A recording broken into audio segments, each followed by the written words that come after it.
ஒரு ஊர்ல ஒருத்தர் இருந்தார். ரொம்ப நல்லவர். யாருக்காவது ஏதாவது கொடுத்துக்கிட்டே இருப்பார். கொடையாளி. தினமும் யாராவது ஒருத்தருக்கு ஏதாவது கொடுக்கலன்னா அவருக்கு தூக்கம் வராது.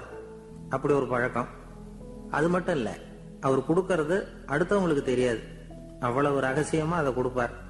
வலது கை கொடுக்கறது இடது கைக்கு தெரியக்கூடாதுன்னு சொல்லுவாங்கல்ல, அது மாதிரி அவர்.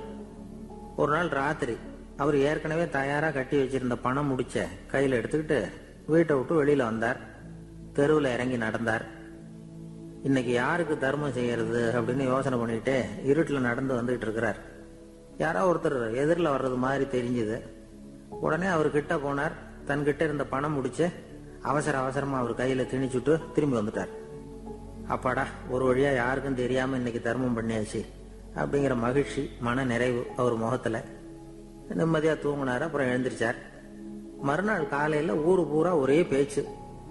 என்ன பேச்சுன்னா, நேத்து ராத்திரி ஒரு திருடன் கையில யாரோ பணத்தை கொடுத்துட்டு போயிருக்கிறாங்க அப்படின்னு எல்லாரும் பேசிட்டு இருக்கிறாங்க. இத கேள்விப்பட்டதும் அந்த பெரியவருக்கு ரொம்ப வருத்தமா போச்சு.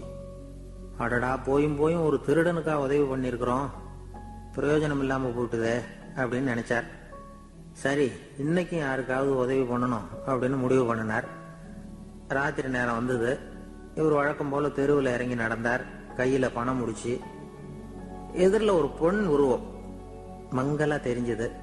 இவர் உடனே அந்த பெண் கிட்ட பணத்தை கொடுத்துட்டு திருப்தியா திரும்பி வந்துட்டார். மறுநாள் காலையில ஊரு பூரா என்ன பேசிக்கிட்டாங்க தெரியுமா? நேத்து ராத்திரி நெறி தவறி நடக்கிற ஒரு பெண்ணின் கையில யாரோ பணத்தை வச்சுட்டு போயிருக்கிறாங்க அப்படின்னு எல்லாரும் பேசிக்கிறாங்க. அடடா, இன்னைக்கும் தவறுதலா நடந்து போச்சு அப்படின்னு ஒரு வருத்தப்பட்டார். இருக்கட்டும், இன்னைக்கும் ஏதாவது தர்மம் பண்ணுவோம் அப்படின்னு நினைச்சுக்கிட்டாரு. 3வது நாள் ராத்திரியும் புறப்பட்டார். இப்பவும் எதிரில் ஒருத்தர் வந்தார். இவர் பணத்தை கொடுத்தார், திரும்பி வந்துட்டார். மறுநாள் மக்கள் என்ன பேசிக்கிட்டாங்கன்னா, நேத்து ராத்திரி ஒரு செல்வந்தர் கையில யாரோ பணத்தை கொடுத்துட்டு போயிருக்கிறாங்க அப்படின்னு பேசிக்கிட்டாங்களாம். அவருக்கு ரொம்ப வருத்தமா போயிட்டுது. என்ன இது, தினம் இப்படி ஆகிட்டு இருக்குதே அப்படின்னு நினைச்சுக்கிட்டே படுத்து தூங்கினார். அன்னைக்கு ராத்திரி ஒரு கனவு. அந்த கனவுல இறைவன் வந்து சொன்னாராம், இத பாருப்பா, நீ கொடுத்த தர்மம் வீணா போயிடல. உன்கிட்ட பணம் வாங்கின அந்த திருடன் திருந்திட்டான், அந்த பொண்ணும் திருந்திட்டா, அந்த செல்வந்தனும் கொடையாளி ஆயிட்டான், எல்லாருக்கும் உதவி பண்ண ஆரம்பிச்சுட்டான் அப்படின்னு சொன்னாராம். இந்த கதையை சொன்னவர் யாருன்னா நபிகள் நாயகம். இதுல உள்ள கருத்து என்னன்னா, நல்ல மனசோட தர்மம் பண்ணுனா அது வீணா போறதில்லை.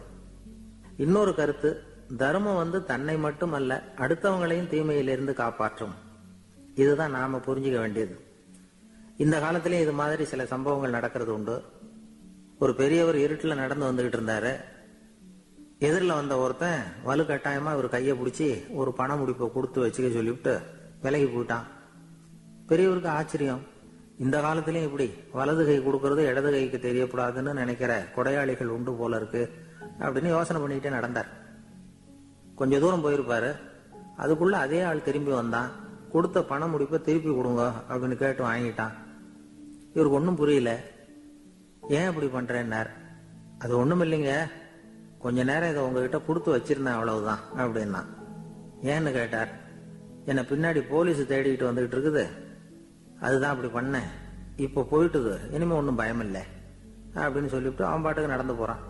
எப்படி போதிக்கப்பட்டு வந்திருக்கிறோம்னா, ஒரு முதலாளிக்கு முன்னாடி தொழிலாளி சிரிச்சா மரியாதை குறைச்சால், ஒரு ஆபீசருக்கு முன்னாடி பியூனி சிரிச்சா மரியாதை குறைச்சால், இப்படி சொல்லி சொல்லி சிரிப்புங்கிறது ஏதோ மரியாதை குறைவான செயல்னு காலங்காலமா போதிக்கப்பட்டு வந்து சிரிப்பு தன்மை வந்து சிறைப்பட்டு போச்சான் நம்ம உடம்புக்குள்ள. அந்த சிறைப்பட்டு இருக்கிற சிரிப்பை வெளியில கொண்டு வர்றதுக்கு தான் ஜோக்குன்னு ஒரு சாவியை போட வேண்டியிருக்கு. வேற ஜோக்குக்கும் சிரிப்புக்கும் சம்பந்தமே இல்லை. அது ஒரு சாவியா உபயோகப்படுது. ஏற்கனவே இருக்கிற இயல்பு தன்மையை வெளியில கொண்டு வர்றது.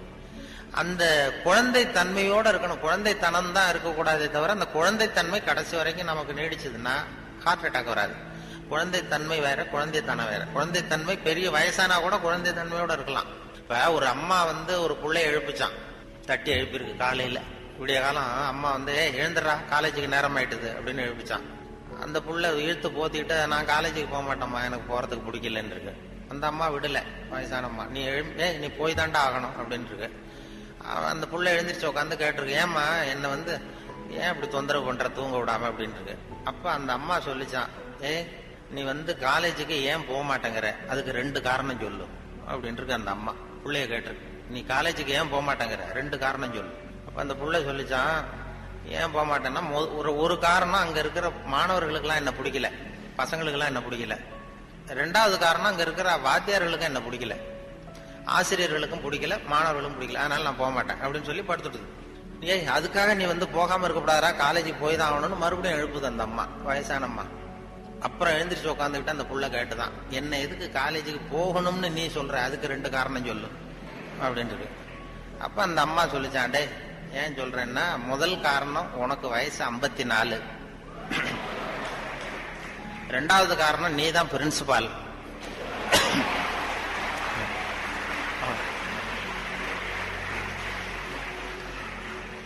அதாவது 54 வயசுலயும் அவர் குழந்தை தன்மையோட இருக்காரு பாருங்க.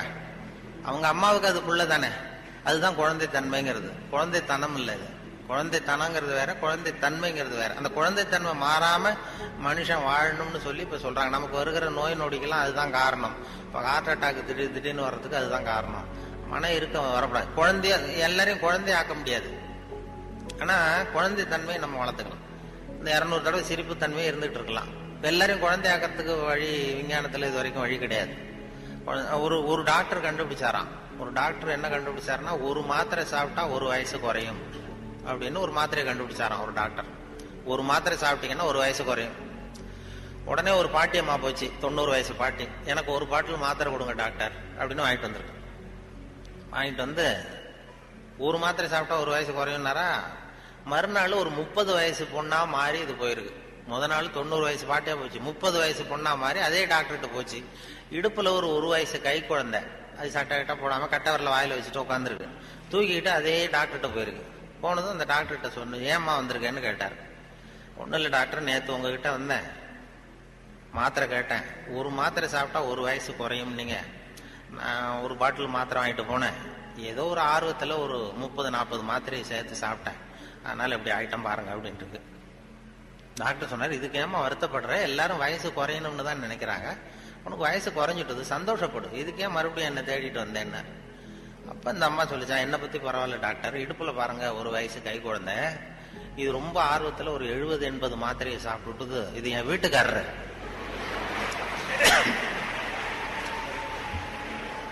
இது இப்படியே உட்காந்துக்கிட்டே இறங்க மாட்டேங்குது, நான் எங்க தூக்கிட்டு போறது, எதையாவது ஒரு மாத்திரையை கொடுத்து இறக்கி விடுங்க டாக்டர், அப்பதான் நாம பார்த்தேன், அதுக்காக தான் வந்தேன்னு தான். அதாவது இயற்கைக்கு மாறா நம்ம போனோம்னா இப்படிப்பட்ட பிரச்சனை எல்லாம் வந்துடும்.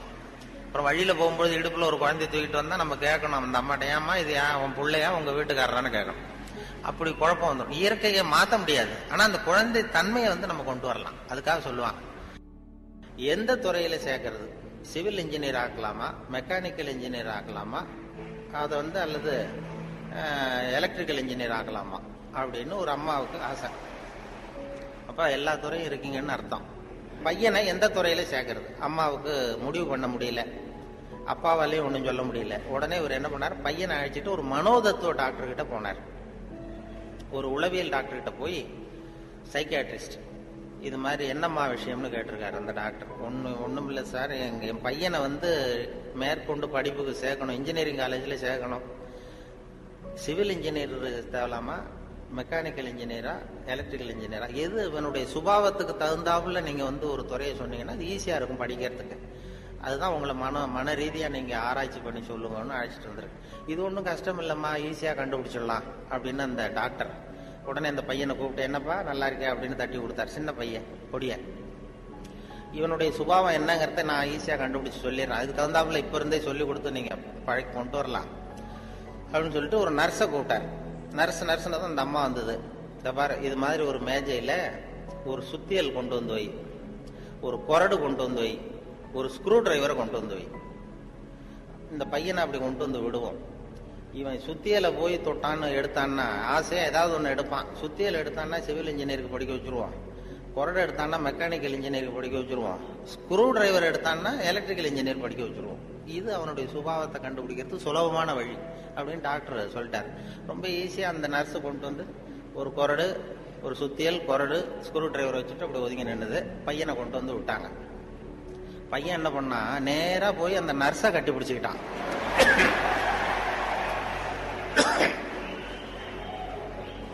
உடனே அந்த டாக்டர் சொன்னாராம், இவனை டாக்டருக்கு படிக்க வச்சிருங்க, அதுதான் அவன் சுபாவத்துக்கு பொருத்தமா இருக்கும் அப்படின்னு சொல்லுவாங்க. அப்படி ஒருத்தருடைய சின்ன வயசுலயே நம்ம எந்த துறைக்கு கொண்டு போகலாம் என்ன ஏதுங்கிறது இளையும் பயிர் முளையில் தெரியும்பாங்கல்ல, சின்ன வயசுலயே தெரிஞ்சிடும். அது பெரிய பெரிய இதெல்லாம் ஒரு பெரிய எழுத்தாளர் மேல்நாட்டுல பிற்காலத்துல பெரிய எழுத்தாளர் ஆனாராம். அவருக்கு சின்ன வயசுல படிக்கும் பொழுது ஒரு கட்டுரை எழுத சொல்லியிருக்கிறார் வாத்தியார். என்ன கட்டுரைன்னா விபத்து அப்படின்னு தலைப்பு. விபத்துன்னு சொல்லி ஒரு கட்டுரை அல்லது கதை எழுதுங்கன்னு சொல்லியிருக்காரு. இந்த சின்ன பையனா இருக்கும்போது எழுதினானா. அவன் பிற்காலத்துல பெரிய நாவலிஸ்ட், பெரிய எழுத்தாளர் ஆனான். சின்ன வயசுலயே அவன் விபத்துங்கிற தலைப்புக்கு என்ன எழுதுனா, ஒவ்வொரு வரியிலையும் ஒவ்வொரு திருப்பம். அதாவது ஒரு 10வது மாடியில ஒருத்தன் வெள்ளை அடிச்சுக்கிட்டு இருந்தான் அப்படின்னு எழுதுறான். 10வது மாடியில வெளிப்பக்கமா நின்றுகிட்டு ஒருத்தன் வெள்ளை அடிச்சுக்கிட்டு இருந்தான். துரதிருஷ்டவசமாக அந்த வெள்ளை அடிச்சவன் கால் தவறி கீழே விழுகிறான், விழுந்துகிட்டு இருக்கான். அதிர்ஷ்டவசமாக அந்த நேரம் சாலையில் ஒரு வைக்கோல் வண்டி வந்து கொண்டிருந்தது. அடுத்த வரி. அடுத்தது, துரதிருஷ்டவசமாக அந்த வைக்கோலின் நடுவே ஒரு கடப்பாறை சொருகியிருந்தார்கள். அதிர்ஷ்டவசமாக இவன் அந்த கடப்பாறையில் விழவில்லை. துரதிருஷ்டவசமாக அவன் வைக்கோலிலும் விழாமல் தரையில விழுந்து செத்து போட்டான். இந்த ஆளு இதை எழுதினவன் பிற்காலத்துல பெரிய எழுத்தாளர் ஆயிட்டாரான். பெரிய இதாகி அப்படி சுபாவம் சின்ன வயசுலயே தெரியும் யாராருக்கு என்ன அப்படின்னு சொல்லி. நமக்கெல்லாம் அது நம்ம ஆசிரியர்களுக்கே சில சுபாவங்கள் உண்டு. அது உங்களுக்கெல்லாம் தெரிஞ்ச விஷயமா இருக்கும். ஒவ்வொரு அவங்கவுங்க துறை சம்பந்தப்பட்ட இதா இருக்கும். ஒரு 3 பேராசிரியர்கள் ஒரு ஊருக்கு போனாங்க. ஒரு பெரிய பல்கலைக்கழகத்துல இது மாதிரி பேசுறதுக்கு 3 துறை பேராசிரியர்கள் போனாங்க. ஒரு உடற்பயிற்சி ஆசிரியர், ஒரு பிசிக்ஸ் பேராசிரியர், ஒரு கணக்கு வாத்தியார், 3 பேரும் போனாங்க. கணித பேராசிரியர் இது மாதிரி ஒரு விழாவில் பேசி முடிச்சதும் கொண்டு போய் கெஸ்ட் ஹவுஸ்ல 3 பேரையும் தங்க வச்சாங்க. நாளைக்கு மறுநாள் அவங்க ஊருக்கு போகணும். இது மாதிரி விழாவில் கலந்துக்கிட்டு முடிஞ்சதும் கணித பேராசிரியருக்கு ஒரு ரூம், இவருக்கு அந்த பிசிக்ஸ் பேராசிரியருக்கு ஒரு ரூம், உடற்பயிற்சி ஆசிரியருக்கு ஒரு ரூம் போட்டு கொடுத்தாச்சு. இது மேல்நாட்டில் நடந்தது. அதனால என்னன்னா அவங்களுக்கு அந்த ஆகாரம்லாம் டப்பாவிலேயே வச்சிருக்கிறாங்க. அந்த டப்பாவில் டின்னு ஃபுட்டுங்கிறாங்கல்ல, அது மாதிரி டின்னில் அடைச்சி அவங்க ரூம்ல வேண்டிய ஆகாரம்லாம் வச்சு கொடுத்து கொண்டு போய் விட்டு வந்துட்டாங்க. அந்த வந்துட்டு மறுநாள் காலையில எழுந்திருச்சார் இந்த ஆர்கனைசர். அப்பதான் அவருக்கு அப்படியே பதறி போயிட்டாரு. ராத்திரி அந்த 3 பேராசிரியர்களுக்கும் 3 டப்பாவில் உணவு கொடுத்தோம், ஆகாரம். அதை திறக்கிறதுக்கான கருவியை கொடுக்காம வந்துட்டோம். திறக்கிறதுக்கு ஒரு பொருள் அது இல்லாம கொடுத்தோம். எப்படி அவங்க டப்பாவை திறந்தாங்களா சாப்பிட்டாங்களா என்னன்னு தெரியல அப்படின்னு இவர் பதறி போய் விடிஞ்சதும் ஓடுறாரு விழுந்தடிச்சு. இந்த வரவேற்றார் ஓடி போய் முதல்ல அந்த உடற்பயிற்சி ஆசிரியர் கதவை திறந்தாரா, ரூமை திறந்தா அவர் நிம்மதியா தூங்கிட்டு இருக்காரு. டப்பா திறந்து கிடக்கு, சாப்பிட்டு நிம்மதியா தூங்கிட்டு இருக்காரு. உடனே இவர் போய் தட்டி எழுப்பி, எப்படி சார் அந்த டப்பாவை திறந்தீங்க, அந்த இதை கொடுக்கலையே நாங்க உங்களுக்கு அப்படின்னு. இது என்ன சார், உடல் பலம் தான் சார் முக்கியம், டப்பாவை பலம் ஓங்கி கீழே அடிச்சேன் திறந்துட்டுது, அது என்ன பெரிய காரியம் அப்படின்னு சொல்லி உடற்பயிற்சி செஞ்சுட்டாங்க, அதனால சாப்பிட்டேன் இருக்காரு. பரவாயில்ல சார் அப்படின்னு சொல்லி அடுத்த ரூமுக்கு ஓடி இருக்காரு. அங்க பிசிக்ஸ் வாத்தியார் உட்காந்துருக்காரு. அவரும் அதே மாதிரி நிம்மதியா தூங்கி இருக்காரு. இது டப்பா திறந்து கிடக்கு. போய் திறந்து, எப்படி சார் திறந்தீங்க நீங்க டப்பாவை அப்படின்னா, அது என்ன சார், எந்த இடத்துல ப்ரெஷர் கொடுக்கணும்னு எனக்கு தெரியும், அந்த இடத்துல அழுத்தினா திறந்துட்டுது டப்பா, அது நமக்கு டெக்னிக் வந்தது தானே அப்படின்னு அந்த திறந்து சாப்பிட்டேன்ட்டார். இவர் அப்பாடா நிம்மதியா போச்சு. அடுத்தது கணக்கு வாத்தியார் ரூமுக்கு ஓடினார். அங்க போனா அவர் தூங்கவும் இல்லை, டப்பாவும் திறக்கல, மூடியே இருக்கு. என்ன பண்றீங்க அப்படின்னு சொல்லி அந்த கணக்கு ஏதோ ஒரு எழுதிட்டு இருக்காரு பேப்பர்ல. கணக்கு வாத்தியார், என்ன சார் பண்ணிட்டு இருக்கீங்க அப்படின்னு கேட்டிருக்காரு. ஒன்னும் இல்ல, அசியூம் தி டப்பா இஸ் ஓபன் அப்படின்னு சொல்லி மேற்கொண்டு கணக்கு போட்டுட்டு இருக்காரு சார் அப்படின்னா. இது ஒவ்வொருத்தருக்கும் ஒரு சுபாவங்கிறது அது இயல்பா அமையிறது. ஆசிரியர்களுக்கு எல்லாருக்குமே அப்படி அமையிறது. என்னோட படித்தவர்கள் இன்னைக்கு பல பேர், ஒருத்தன் தான் ஒரு சின்ன வயசுல ஒரு பையன் ஜானகிராமன் ஒருத்தன் பக்கத்துல என்ன பென்சிலாலேயே குத்திக்கிட்டு இருப்பான். இன்னைக்கு அவன் கும்பகோணத்துல இன்னைக்கு பெரிய டாக்டர், எல்லாருக்கும் ஊசி போட்டுக்கிட்டான். அப்படி சின்ன வயசுலயே சுபாவம், அங்க யார் எப்படி வருவாங்க அப்படின்னு தெரியும். அந்த அவங்களுடைய அந்த படிக்கும் பொழுதே அந்த இது தெரியும். என்னோட படித்தவர்கள் நிறைய பேர் அது மாதிரி ஒரு துறையில் வந்திருக்கிறாங்க. சில பேர் இந்த நான் சொன்னது மாதிரி மேல்நாட்டில் ஒரு பெரிய பிரபலமான வக்கீல். அந்த வக்கீல் சின்ன சின்ன வயசு அவர்கிட்ட வாதாடுறதுக்கு எல்லாரும் பயப்படுவாங்களாம். அந்த வக்கீல் சின்ன வயசுல எப்படி இருந்தான் அப்படின்னு சொல்லி அவங்க அம்மா சொல்லியிருக்கிறாங்க ஒரு பேட்டியில. அவங்க இந்த பையன் இவன் சின்ன வயசுலயே வருங்காலத்துல பெரிய வக்கீல் ஆயிடுவான்னு எனக்கு தெரியும் அப்படின்னு சொல்லியிருக்கிறாங்க. என்ன பண்ணான்னா, அப்பா பேப்பர் படிச்சுட்டு உட்காந்துருக்காரு, அம்மா சமயக்கட்டில் இருக்கிறாங்க. இவன் பையன் அவன் ரூம்ல ஏதோ பண்ணிட்டு இருக்கான். ஒரு பூனை வீல்னு கத்திட்டு இருக்கு. அம்மா கதறிட்டு இருக்கு ஒரு பூனை. உடனே அம்மாவுக்கு புரிஞ்சு போச்சு, டேய் அந்த பூனை வாழை பிடிச்சி இழுக்காதரா அப்படின்னு கத்திருக்கு அந்த அம்மா. பூனை வாழை பிடிச்சி இழுக்காதரான். ஆமா, இங்கேயும் சில பூனைகள் இருக்கு. அது வாழை யாரும் பிடிச்சி இழுத்துறாதீங்க.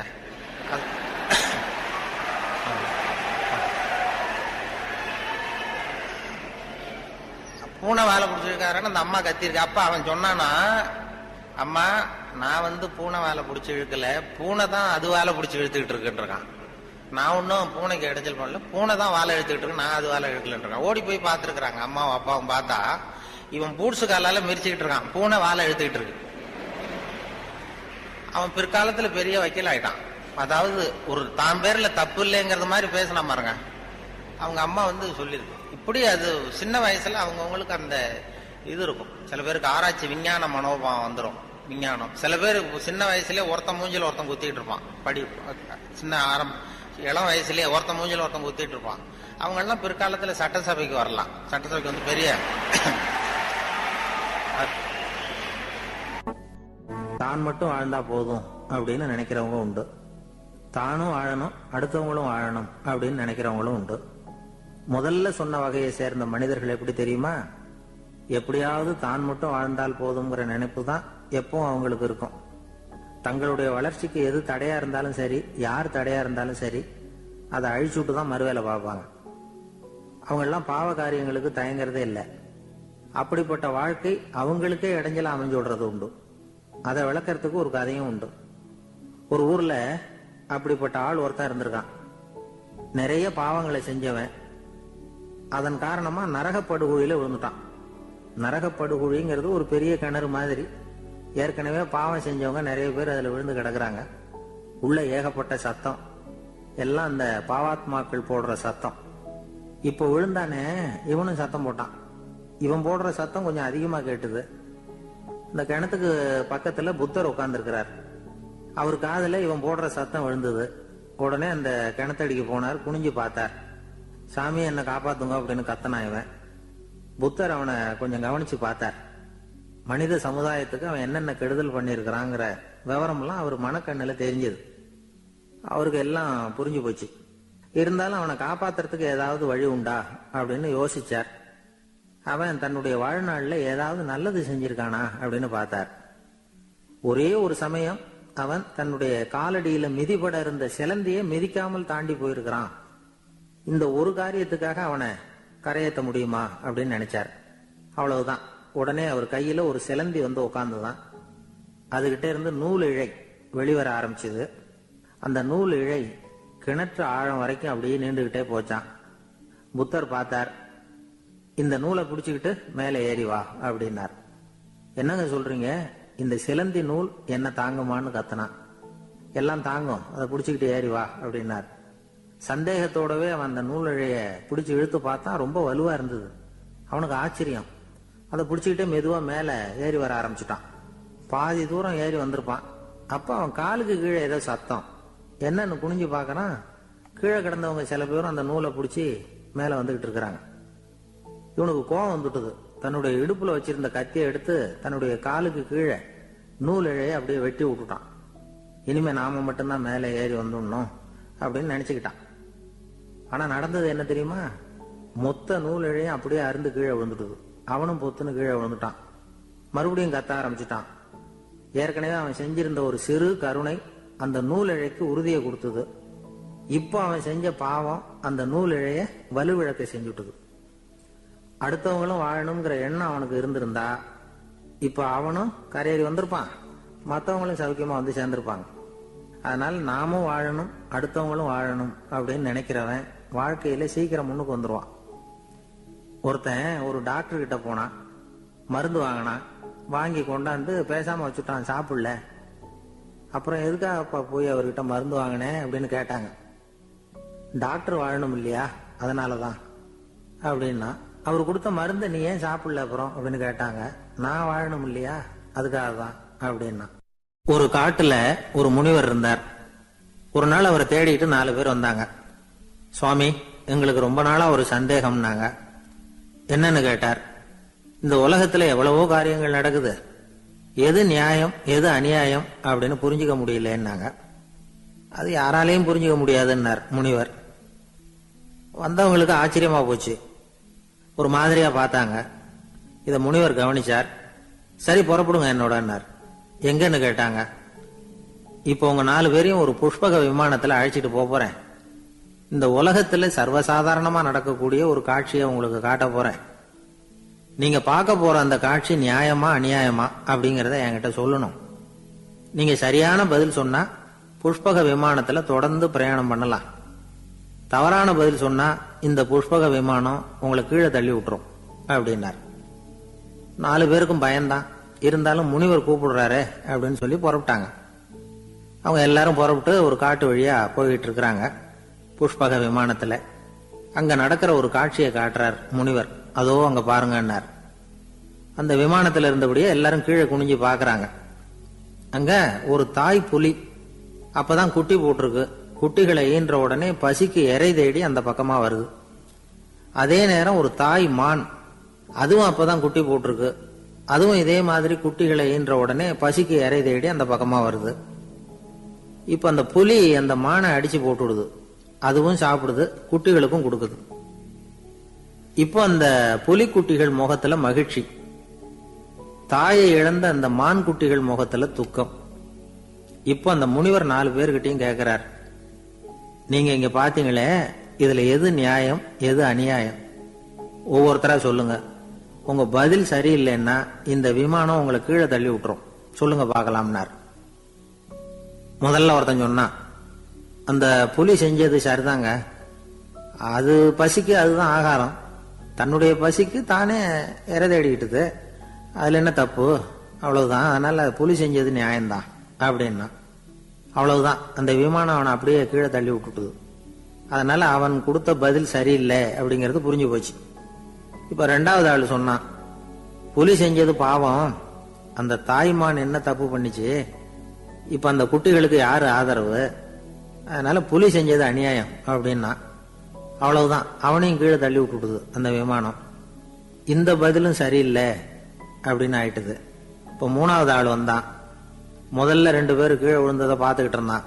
அதனால அவன் சொன்னான், ரெண்டுமே நியாயம்தாங்க, புலி இறை தேடினதும் இயற்கை, அதுக்கு மான் இறையானதும் இயற்கை, அதனால இதுல ஒன்றும் தப்பு இல்லைன்னா. அவ்வளவுதான், அவனையும் அந்த விமானம் கீழே பிடிச்சி தள்ளி விட்டுது. இப்ப 4வது ஆள் வந்தான். முனிவர் கேட்டார், நீயாவது சொல்லுப்பா, இந்த செயல்ல எது நியாயம்னார். அவன் தெளிவா பதில் சொன்னான். அதாவது என்ன சொன்னான்னா, எனக்கு தெரியல அப்படின்னா. அவனை விமானம் கீழே தள்ளல, சௌரியமா அழைச்சிட்டு போட்டுது. இவனும் பிரயாணம் சௌக்கியமா பண்ணானா. ஆக இதுதான் சரியான பதில்ங்கிறத முனிவர் உணர்த்தினார். இந்த கதையிலிருந்து நாம புரிஞ்சுக்க வேண்டியது என்னன்னா, இந்த உலகத்துல எவ்வளவோ காரியங்கள் நடக்குது, அதெல்லாம் ஏன் அப்படி நடக்குதுங்கிறதுக்கு எப்பேற்பட்ட பண்டிதராலும் பதில் சொல்ல முடியாது. தெரியாததை தெரியாதுன்னு ஒத்துக்கிட்டா வாழ்க்கை பிரயாணம் சுகமா இருக்கும். அதனால தேவையில்லாத விஷயங்களை புரிஞ்சுக்கிறதுக்கு நேரத்தை செலவு பண்ணிட்டு இருக்க கூடாது, வாழ்க்கையை குழப்பிக்க கூடாது. வாழ்க்கைக்கு தேவையானது என்னவோ அதை மட்டும் புரிஞ்சுக்கிட்டா போதும். இந்த காலத்து ஆள் ஒருத்தன் ஒரு பெரியவரை தேடி வந்தான். ஐயா, ஒரு சந்தேகம்னா. என்ன உன்னுடைய சந்தேகம்னார். பகுத்தறிவுன்னா என்ன, விதின்னா என்ன அப்படின்னு கேட்டான். இதுக்கு அவரு, இப்ப உன்னுடைய வலது கால தூக்குன்னார். தூக்கணும். சரி, இப்ப உன்னுடைய வலது கால கீழே இறக்காம உன்னுடைய இடது காலையும் தூக்குன்னார். தூக்கணும். பொத்துன்னு கீழே விழுந்துட்டான். பெரியவர் சொன்னார், உன்னால ஒரு காலை தூக்க முடிஞ்சது, அதுதான் பகுத்தறிவு. 2 கால்களையும் ஒரே சமயத்துல தூக்குனா அடிபடும், அப்படிங்கிறது தான் விதி அப்படின்னு விளக்கம் கொடுத்தார். இவன் தன்னுடைய விதியை நொந்துகிட்டே இடுப்பை பிடிச்சுக்கிட்டு அங்கிருந்து நடந்து போயிட்டானான். ஒரு ஊர்ல ஒரு கோயில் இருந்தது. ரொம்ப பழைய கோயில். உள்ள போறதுக்கே பயமா இருக்கும். எந்த நேரத்துல இடிஞ்சு விழுந்துருமோ அப்படிங்கிற பயம். அப்படி இருந்ததுனால யாரும் துணிஞ்சு சாமி கும்பிடுறதுக்கு அங்க போறதில்ல. கோயிலுக்கு வர்ற கூட்டம் கொஞ்சம் கொஞ்சமா குறைய ஆரம்பிச்சுட்டுது. கோயில் நிர்வாகிகள் எல்லாரும் கூடி உட்காந்து பேசினாங்க. என்ன பண்ணலாம்னு யோசனை பண்ணாங்க. எந்த இடம் மோசமா இருக்கோ அந்த இடத்த பழுது பார்த்தாங்க. அங்க எங்க வர்ணத்தை பூசி கொஞ்சம் அழகுபடுத்தி பார்த்தாங்க. ஏதோ இந்த ஊர்ல கோயில்னு ஒண்ணு இருக்கு, அது மக்களுக்கு தெரியணும் அப்படிங்கிறதுக்காகத்தான் இப்படிலாம் பண்ணாங்க. இருந்தாலும் கோவில் இருக்கிற நிலைமை மக்களுக்கு தெரியும். அதனால அங்க வர்றது குறைச்சிக்கிட்டாங்க அவங்க. ஒரு கட்டத்துல யாருமே வர்றதில்லை. நிலைமை அந்த அளவுக்கு ஆயிட்டுது. மறுபடியும் கோவில் நிர்வாகிகள் கூட்டம் நடந்தது. இந்த கூட்டம் கூட கோயிலுக்கு உள்ள நடக்கல, இடிஞ்சு விழுந்துருமோங்கிற பயம். அதனால வெளியில தான் உட்காந்து கூட்டத்தை நடத்தினாங்க. ஏன்னா உள்ள போறதுக்கு அவங்களுக்கும் துணிச்சல் கிடையாது. எந்த நேரமும் விழுந்துரும் போல இருந்தது அது. அது வழியா போறவங்க கூட வேகமா அந்த இடத்த கடந்து போக ஆரம்பிச்சுட்டாங்க. கோவில் நிர்வாகிகள் வெளியில உட்காந்து கூட்டம் போட்டாங்க இல்லையா, அந்த கூட்டத்துல 4 தீர்மானங்களை நிறைவேற்றினாங்க. அது என்ன 4 தீர்மானம்னா, முதல் தீர்மானம், இந்த கோவிலை இடிப்பது அப்படிங்கிற முடிவை இந்த கமிட்டி மிகவும் வருத்தத்துடன் ஏற்றுக்கொள்ளுகிறது அப்படின்னு நிறைவேற்றினாங்க.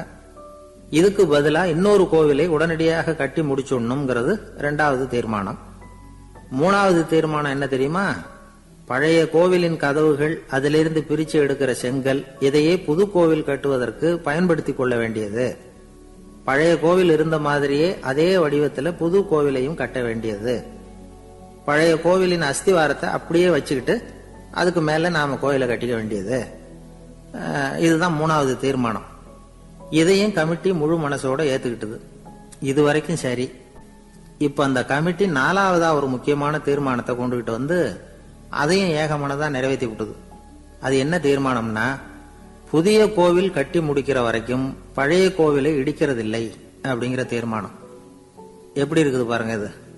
பழசை இடிக்காத வரையில அதே இடத்துல புதுசா எப்படி கட்ட முடியும்? பல விஷயங்கள்ல நாம நடந்துகிற முறையும் இப்படிதான் இருக்குதான்.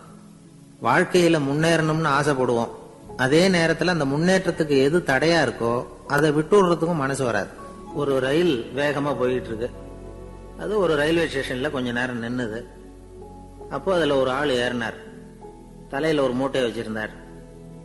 மூட்டையை தலையில சுமந்துகிட்டே உள்ள வந்தாரு. மூட்டையை தலையில சுமந்துகிட்டே ஒரு இடத்துல உட்கார்ந்தார். ரயில் மறுபடியும் புறப்பட்டது. இவர் தன் தலையில இருந்த மூட்டைய கீழே இறக்கி வைக்கணும்ல, வைக்கல, சுமந்துகிட்டே வர்றார். எதிரில் உட்கார்ந்து கேட்டார், ஏங்க ஏன் இப்படியே உட்கார்ந்து இருக்கிறீங்க தலையில மூட்டையை வச்சுக்கிட்டு? மூட்டையை கீழே இறக்கி வைக்கலாமே அப்படின்னார். வேணாங்க, பாவம், தலையில இருக்கிற மூட்டையை இறக்கி ரயில்ல வச்சா ரயிலுக்கு பாரம் அதிகமா இருக்கும் அப்படின்னார் அவரு. இப்படி ஒரு ஆளை பார்த்தா நமக்கு சிரிப்பு தான் வரும். ஏன்னா ரயில்ங்கிறது அந்த மூட்டையையும் சேர்த்து சுமந்துகிட்டு தான் போகுது. அவன் அந்த மூட்டையை தலையில வச்சிருந்தாலும் ஒண்ணுதான், தரையில வச்சிருந்தாலும் ஒண்ணுதான். அதனால ரயிலுக்கு எந்த மாற்றமும் ஏற்பட போறதில்ல. அதே மாதிரிதான் நம்ம மனமும். இதுவும் ஒரு தேவையில்லாத சுமை, அனாவசியமா சுமந்துகிட்டு இருக்கிறோம்.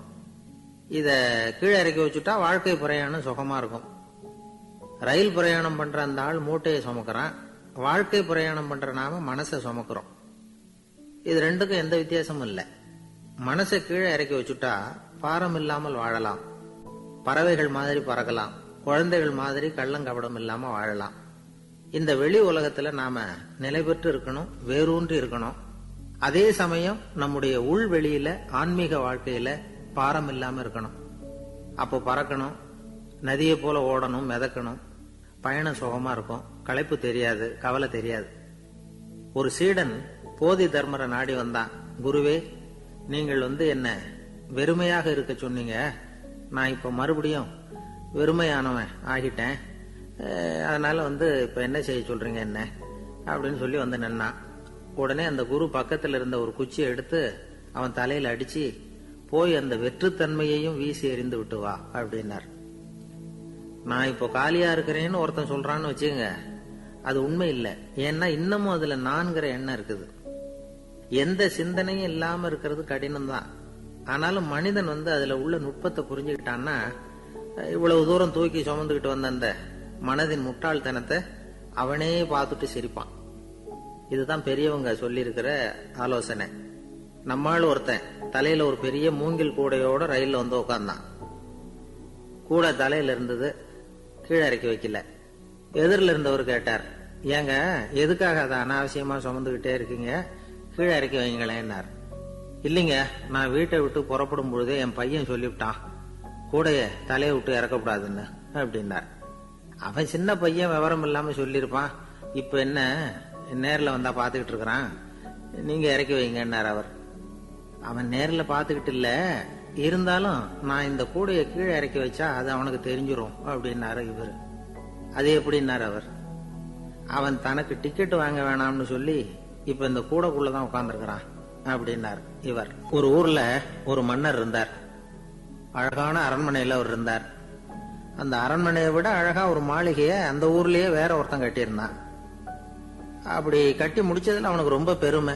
எத்தனையோ செல்வந்தர்கள்லாம் வந்து பார்த்துட்டு, இந்த மாளிகையை விலைக்கு கொடுத்துடுறியா, எவ்வளவு விலை சொன்னாலும் சரி நாங்க வாங்கிக்கிறதுக்கு தயாரா இருக்கோம் அப்படின்னு சொல்லி கேட்டு பார்த்துட்டாங்க. நான் இதை விற்கிறதுக்கு தயாரா இல்ல அப்படின்னு சொல்லிவிட்டான். அவ்வளவு சிறப்பா கலை அம்சத்தோடு அதை கட்டி முடிச்சிருக்கிறான்.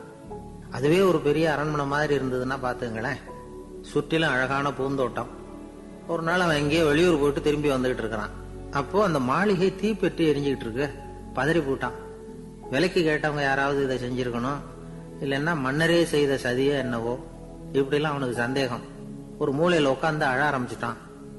அந்த சமயத்துல அவனுடைய மகன் அங்க ஓடி வந்தான். அப்பா அழாதீங்க, இதை நான் நேத்து ராத்திரியே நம்ம ஊர் மன்னருக்கு வித்துட்டேன். இதை கட்டி முடிக்க நமக்கு எவ்வளவு செலவாச்சோ அதை போல 3 மடங்கு விலைக்கு வித்துட்டேன், கவலைப்படாதீங்க.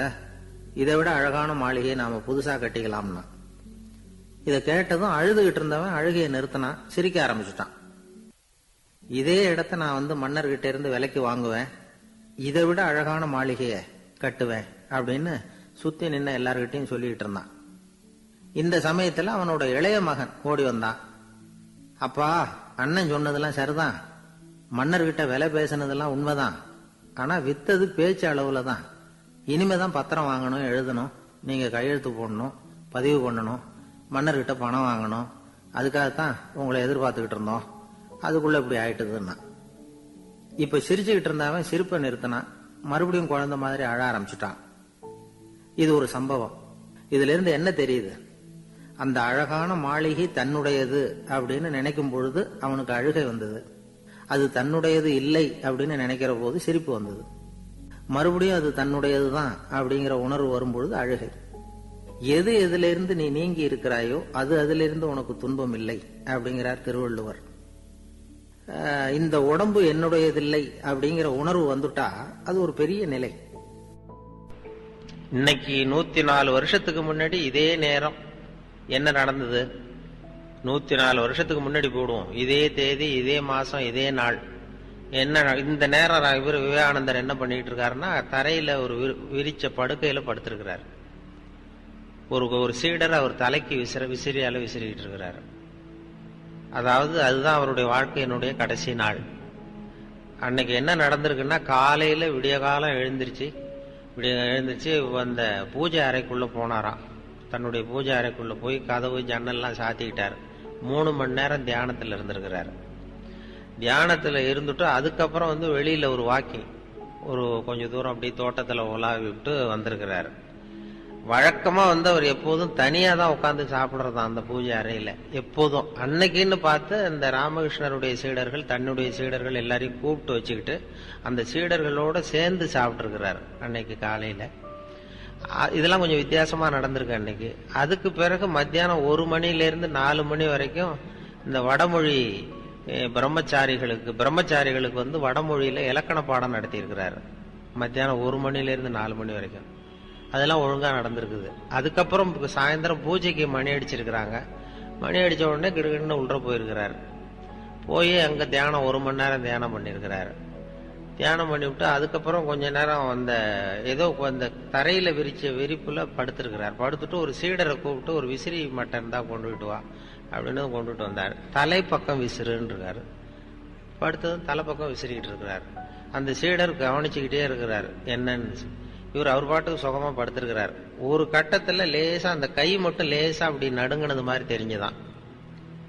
அடுத்தது ஒரு 2 தடவை மூச்சை நல்லா இழுத்து விட்டது மாதிரி தெரிஞ்சிருக்குது. அவ்வளவுதான், அந்த ஆன்மா பிரிஞ்சுட்டுது. இதுதான் அங்க நடந்ததுன்னு சொல்லி ஒரு சம்பவம் அந்த மடத்துல கேள்விப்பட்டேன். ஆனா இது அப்ப அவருக்கு வயசு 35 வயசு, 5 மாசம் 24 நாளாம். சரியா சொல்ல போனா 39 வயசு 5 மாசம் 24 நாள். அன்னைக்கு அந்த இறந்த நேரம் 9 மணின்னு நான் அங்க கேள்விப்பட்டேன். அப்புறம் சார் சொன்னாரு அது 8 மணி அப்படின்னு சொல்லி இப்ப இங்க சொன்னார். அது இப்படி இந்த வரலாற்று குறிப்புகள்ல சில நேர குறிப்பு எது சரி எது தவறுங்கிறது நமக்கு தெரியல. இது கேள்விப்பட்டது அந்த கடைசி நாள் அவருடைய வாழ்க்கை அப்படிதான் முடிஞ்சது அப்படிங்கிறது தான் நான் பார்த்துட்டு வந்தது. அப்படி சொல்லுவாங்க. அவர் சொன்னது மாதிரி, அவங்க சொன்னது மாதிரி அந்த ஆன்மீகம்ங்கிறது வெறுமனே ஏதோ இந்த கோயிலுக்குள்ளே இருக்கிற விஷயம் இல்லை. அதை வீதிக்கு கொண்டு மக்கள் தொண்டு தான் உண்மையான ஆன்மீகம்ங்கிறத கொண்டு வந்தவர் அவர் தான். அதுல ஒன்றும் சந்தேகம் இல்லை. ஆன்மீகம் இல்லைன்னா ஆன்மீகம்ங்கிறது ஏதோ கோயிலுக்குள்ள இருக்கிற சமாச்சாரம். அவர் சொல்றார், அதாவது கோயில்ல இருக்கிற சிலையில கடவுளை பார்க்கிறவன் பக்தியின் அடிவாரத்திலே நின்று கொண்டிருக்கிறான். கோயிலுடைய சிலையிலே கடவுளை பார்க்கிறவன் பக்தியின் அடிவாரத்திலே நின்று கொண்டிருக்கிறான். மக்கள் தொண்டுல கடவுளை பார்க்கிறவன் அந்த பக்தியின் சிகரத்திலே நின்று கொண்டிருக்கிறான். அப்படிங்கிறது நீ வெறுமனை சிலையை பார்த்துக்கிட்டு இருக்காதேன்னு சொல்லக்கூடிய ஒரு ஆன்மீகவாதியை எங்கேயாவது பார்த்திருப்பீங்களா? அது முதல் தடவையா விவேகானந்தர் தான் சொல்றார். அதாவது ஆண்டவனை உச்சரிக்கிற உதடுகளை விட அடுத்தவருக்கு உதவி செய்கிற கரங்கள் மேலானவை. அதுதான் அவருடைய கருத்து. ஆண்டவனை உச்சரிக்கிற உதடுகளை விட அடுத்தவருக்கு உதவி செய்கிற கரங்கள் மேலானவை. அப்படின்னா எந்த அளவுக்கு ஆன்மீகம்ங்கிறது என்னங்கிறத நம்ம ஏதோ சாமி கும்பிடுறது தான் ஆன்மீகம்னு நினைச்சுக்கிட்டு இருக்கிறோம். அது இல்லை, நீ சேவை செய்யறது தான் ஆன்மீகம்னு சொல்லி சரியான திசையை காட்டினவர் அவர். இது அந்த கட்டத்துல தான் அது நடந்திருக்கு. அப்படிப்பட்டவர் உலகத்துக்கு தெரிஞ்சது செப்டம்பர் 11. அது என்னன்னா அமெரிக்கா அந்த செப்டம்பர் 11 மறக்கவே முடியாது. விவேகானந்தர் பேசினதும் செப்டம்பர் 11, இந்த வர்த்தக கோபுரம் விமானம் இடிச்சதும் செப்டம்பர் 11. அதுக்கப்புறம் 100 வருஷம் கழிச்சு இது நடந்த ஒரு அதிர்ச்சி. இது ஒரு துன்ப அதிர்ச்சி, அது ஒரு இன்ப அதிர்ச்சி. அன்னைக்கு விவேகானந்தர் பேசினது. விவேகானந்தர் அங்க போறப்ப கூட அவரு முடிவு பண்ணல திடீர்னு. அதாவது வெளிநாட்டுல சர்வமத மகாசபை கூட்டம் நடக்குது சிகாகோவில். அதுக்கு போகலாமா வேண்டாமாங்கிற ஒரு குழப்பம். போகலாம்னு நினைக்கிறாரு. அவருக்கு என்ன சந்தேகம்னா, நான் போறேன்னு என் மனசு நினைக்குது, இது என்னுடைய எண்ணமா அந்தராத்மாவனுடைய எண்ணமா, இது கடவுளுடைய சித்தமா இல்ல என்னுடைய ஆசையா அப்படிங்கறத புரிஞ்சுக்க முடியலையா.